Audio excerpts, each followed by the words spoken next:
نبی کریم صلی اللہ علیہ وآلہ وسلم غار حرا میں اپنے رب کے ذکر میں مصروف تھے۔ ابھی آپ صلی اللہ علیہ وآلہ وسلم پہ نزول وحی کی ابتدا نہیں ہوئی تھی۔ اچانک غار حرا میں سیدنا جبرائیل علیہ السلام نمودار ہوئے۔ یہ پہلی وحی تھی جو سیدنا جبرائیل علیہ السلام اللہ کے حبیب صلی اللہ علیہ وآلہ وسلم کی خدمت میں لے کر حاضر ہوئے تھے۔ سیدنا جبرائیل علیہ السلام نے عرض کی، اقرأ، اے اللہ کے حبیب پڑھیے۔ نبی کریم صلی اللہ علیہ وآلہ وسلم نے پوچھا، ما انا بقاری، میں کیا پڑھوں؟ اب اس جملے کا ترجمہ کرتے ہوئے بعض لوگوں کو یہ شبہ ہوا ہے کہ ما انا بقاری میں حرف ما نفی کے لیے ہے، اس لیے ترجمہ یہ کیا جاتا ہے کہ میں پڑھنا نہیں جانتا۔ سیدی امام فخر الدین رضی اللہ عنہ فرماتے ہیں کہ یہاں دراصل ما استفہامیہ ہے اور سوال پوچھنے کے لیے ہے، یعنی جب سیدنا جبرائیل علیہ السلام نے عرض کی اقرأ تو اللہ کے حبیب صلی اللہ علیہ وآلہ وسلم نے پوچھا، ما انا بقاری، میں کیا پڑھوں؟ سیدنا جبرائیل علیہ السلام نے آپ صلی اللہ علیہ وآلہ وسلم کو اپنے سینے سے لگا کر دبایا اور پھر عرض کیا، اقرأ، اے اللہ کے حبیب پڑھیے۔ تو پھر نبی علیہ الصلوۃ والسلام نے اس کا کیا جواب ارشاد فرمایا اور یہ واقعہ کس رات کو پیش آیا اور اس کی ہماری زندگی میں کیا اہمیت ہے؟ اس بابرکت رات میں کون سی عبادات کرنا مسنون ہے؟ آئیے جانتے ہیں۔ جب سیدنا جبرائیل علیہ السلام نے آپ صلی اللہ علیہ وآلہ وسلم کو اپنے سینے سے لگایا اور عرض کی، اقرأ، اے اللہ کے حبیب پڑھیے، تو نبی علیہ الصلوۃ والسلام نے پوچھا، ما انا بقاری، میں کیا پڑھوں؟ سیدنا جبرائیل علیہ السلام نے 3 مرتبہ ایسے ہی کیا، آپ صلی اللہ علیہ وآلہ وسلم کو سینے سے لگا کر دبایا اور تیسری مرتبہ عرض کیا، اقرأ بسم ربک الذی خلق، خلق الانسان من علق، اقرأ وربک الاکرم، الذی علم بالقلم، علم الانسان ما لم یعلم۔ یہ پہلی وحی تھی۔ پھر اس کے بعد نزول قرآن کا سلسلہ 23 سال تک جاری رہا۔ اللہ سبحانہ و تعالیٰ نے ارشاد فرمایا، انا انزلناہ فی لیلۃ القدر، بے شک ہم نے قرآن کو لیلۃ القدر میں نازل کیا۔ ہم جانتے ہیں کہ قرآن کو 23 سال کے عرصے میں نازل کیا گیا، جبکہ اللہ سبحانہ و تعالیٰ نے فرمایا ہے کہ ہم نے اسے لیلۃ القدر کی ایک رات میں نازل کیا۔ اس بات کو سمجھنے کے لیے ہمارے لیے یہ جاننا ضروری ہے کہ دراصل قرآن مجید کے نازل ہونے کی 2 صورتیں ہیں، انزال اور تنزیل۔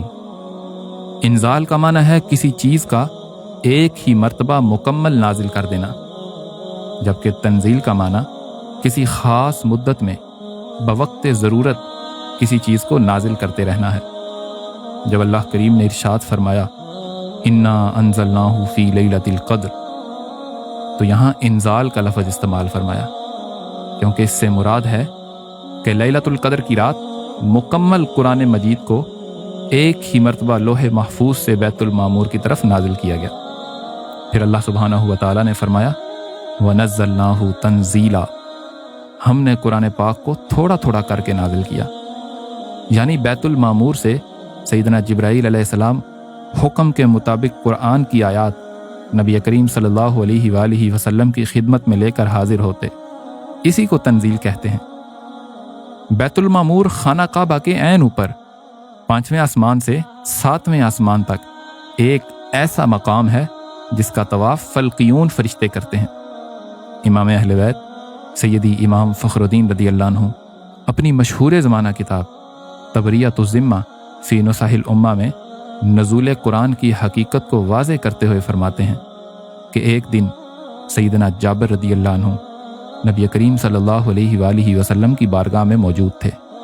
اسی دوران سیدنا جبرائیل علیہ السلام نبی کریم صلی اللہ علیہ وآلہ وسلم کی خدمت میں ایک دیہاتی کی شکل میں حاضر ہوئے۔ اللہ کے حبیب صلی اللہ علیہ وآلہ وسلم سیدنا جابر رضی اللہ عنہ سے گفتگو فرما رہے تھے۔ دوران گفتگو نبی کریم صلی اللہ علیہ وآلہ وسلم نے سیدنا جبرائیل علیہ السلام سے اس جگہ کے متعلق پوچھا جہاں سے وہ وحی لے کر آتے ہیں۔ سیدنا جبرائیل علیہ السلام نے عرض کی کہ میں تو بیت المعمور سے وحی لاتا ہوں، اور جب نزول وحی کا وقت ہوتا ہے تو مجھے گھنٹی بجنے کی آواز سنائی دیتی ہے، پھر میں چاہے آسمانوں کے کناروں میں ہوں، میں جلدی سے بیت المعمور کی طرف جاتا ہوں اور وہاں سے وحی لے کر انبیاء تک پہنچا دیتا ہوں۔ نبی کریم صلی اللہ علیہ وآلہ وسلم نے فرمایا، اے جبرائیل، اب جب بیت المعمور کی طرف جانا تو وہاں میرا مبارک شجرہ نصب پڑھنا۔ سیدنا جبرائیل علیہ السلام فوراً سے بیت المعمور کی طرف گئے اور نبی کریم صلی اللہ علیہ وآلہ وسلم کا شجرہ مبارک پڑھا، جس پر بیت المعمور کھل گیا، حالانکہ اس سے پہلے کبھی بھی سیدنا جبرائیل علیہ السلام کے لیے یہ نہیں کھلا تھا۔ اب سیدنا جبرائیل علیہ السلام نے کیا دیکھا کہ بیت المعمور کے اندر بھی نبی کریم صلی اللہ علیہ وآلہ وسلم ہی تشریف فرما ہے۔ آپ بڑے حیران ہوئے اور فوراً زمین کی طرف واپس آئے، دیکھا کہ نبی کریم صلی اللہ علیہ وآلہ وسلم تو اپنی جگہ پر سیدنا جابر کے ساتھ موجود ہیں۔ سیدنا جبرائیل علیہ السلام پھر سے بیت المعمور کی طرف گئے اور وہاں پر بھی نبی کریم صلی اللہ علیہ وآلہ وسلم کو موجود پایا۔ آپ پھر حیرانگی کے عالم میں تیزی سے زمین کی طرف واپس آئے تو نبی کریم صلی اللہ علیہ وآلہ وسلم پہلے والی حالت میں موجود تھے۔ سیدنا جبرائیل علیہ السلام پھر سے دیہاتی کی شکل میں آئے اور اب کی بار سیدنا جابر رضی اللہ عنہ کے پاس آئے اور پوچھا کہ کیا نبی کریم صلی اللہ علیہ وآلہ وسلم نے اس مجلس کو چھوڑا تھا؟ کیا وہ کہیں اٹھ کر گئے تھے؟ سیدنا جابر رضی اللہ عنہ نے جواب دیا، ہرگز نہیں میرے دیہاتی بھائی، ہم نے تو ابھی تک وہ بات ہی ختم نہیں کی جس کے دوران آپ ہمیں چھوڑ کر گئے تھے۔ تو سیدنا جبرائیل علیہ السلام نبی کریم صلی اللہ علیہ وآلہ وسلم سے عرض کرنے لگے کہ یا رسول اللہ، جب یہ قرآن کا نزول آپ ہی سے ہے اور آپ ہی کی طرف ہے تو میرے لیے یہ اتنی مشقت آخر کیوں ہے؟ نبی کریم صلی اللہ علیہ وآلہ وسلم نے فرمایا، اے جبرائیل، یہ سب ظاہری شریعت کا تقاضا پورا کرنے کے لیے لازم ہے۔ سیدنا جبرائیل علیہ السلام تو صرف اس پیغام کو پہنچانے پہ مامور ہیں جو ان کو بیت المعمور پہ سنائی دیتا تھا، اور اس پیغام کی کیفیت یہ تھی کہ وہ مکھی کی بنبناہٹ کی مانند ہوتا تھا، جیسا کہ سیدنا عمر فاروق رضی اللہ عنہ فرماتے ہیں کہ جب اللہ کے حبیب صلی اللہ علیہ وآلہ وسلم پہ وحی نازل ہوتی تو آپ صلی اللہ علیہ وآلہ وسلم کے رخ انور کے قریب شہد کی مکھی کی بنبناہٹ سنائی دیتی، یعنی وحی ایک طرح کے رمز اور کوڈز کی صورت سیدنا جبرائیل علیہ السلام کو وصول ہوتی، اور وہ اسی طرح نبی کریم صلی اللہ علیہ وآلہ وسلم کی خدمت میں پیش کر دیتے۔ اللہ کے حبیب صلی اللہ علیہ وآلہ وسلم وحی کو اسی کیفیت میں وصول فرماتے اور اس کو لوگوں کے لیے قول کی صورت میں بیان فرماتے۔ اس لیے تو اللہ سبحانہ و تعالیٰ نے فرمایا ہے، اِنَّهُ لَقَوْلُ رَسُولٍ کریم، بے شک یہ قرآن رسول کریم صلی اللہ علیہ وآلہ وسلم کا قول ہے، یعنی یہ کسی شاعر کی کوئی بات یا کسی جادوگر کی کوئی جادوگری نہیں ہے، بلکہ یہ تو اللہ کا کلام ہے جو اس کے عظمتوں والے رسول نے اپنے قول سے بیان فرمایا، اور جو اللہ کی وحی کے بغیر کوئی بات نہیں کرتا، جس کی دلیل خود قرآن ہے، وَمَا يَنطِقُ عَنِ الْهَوَىٰ إِنْ هُوَ إِلَّا وَحْيٌ يُوحَىٰ، کہ آپ صلی اللہ علیہ وآلہ وسلم جو بھی کلام کرتے ہیں وحی الہی سے کرتے ہیں، سو چاہے وہ حدیث قدسی ہو،